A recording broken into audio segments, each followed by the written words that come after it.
స్కాలర్షిప్లపై సంచలన నిర్ణయం తీసుకుంది తెలంగాణ ప్రభుత్వం.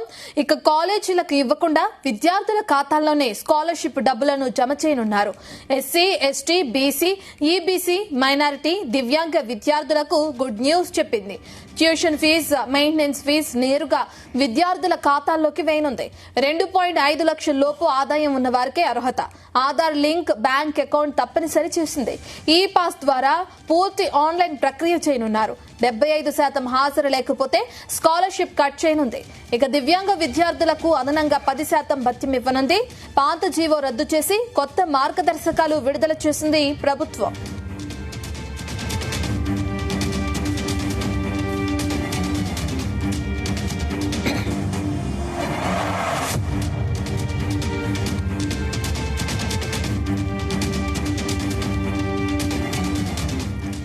స్కాలర్షిప్లపై సంచలన నిర్ణయం తీసుకుంది తెలంగాణ ప్రభుత్వం. ఇక కాలేజీలకు ఇవ్వకుండా విద్యార్థుల ఖాతాల్లోనే స్కాలర్షిప్ డబ్బులు జమ చేయనున్నారు. SC, ST, BC, EBC, minority, దివ్యాంగ విద్యార్థులకు గుడ్ న్యూస్ చెప్పింది.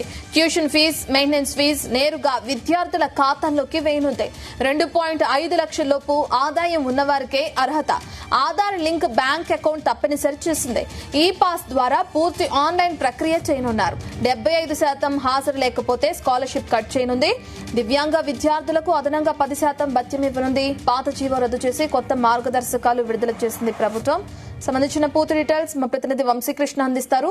వంశీకృష్ణ, రత్న, అటు విద్యార్థులకు అందించే స్కాలర్షిప్లపై రాష్ట్ర ప్రభుత్వం సంచలన నిర్ణయం తీసుకుందని కూడా చెప్పాలి.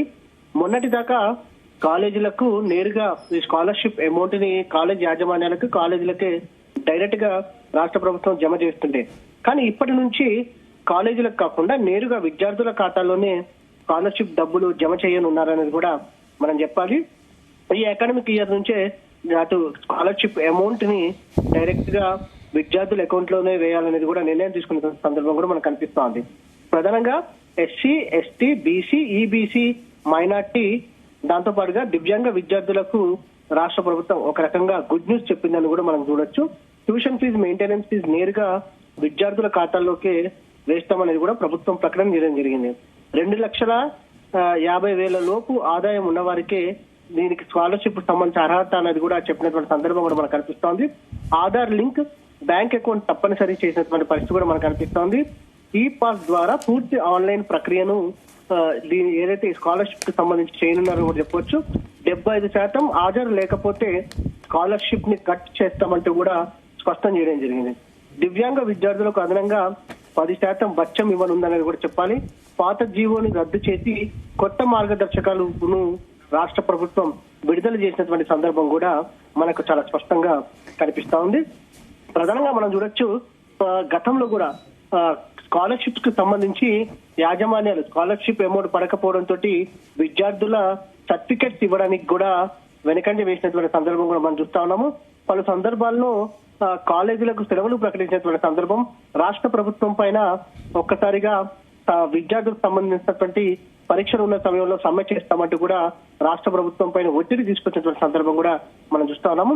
మరోపక్క ఏదైతే ఈ స్కాలర్షిప్ కు సంబంధించినటువంటి అమౌంట్ ఒక్కోసారి ప్రభుత్వం కాలేజీలకు వేసినా కూడా విద్యార్థులకు సమాచారం ఉండకపోవడంతో కూడా కొంత ఇబ్బందికర పరిస్థితులు ఉంటున్నాయి అనేది కూడా విద్యార్థి సంఘాలు గతంలో ఆందోళన చేసినటువంటి పరిస్థితి కూడా మనం చూస్తా ఉన్నాము.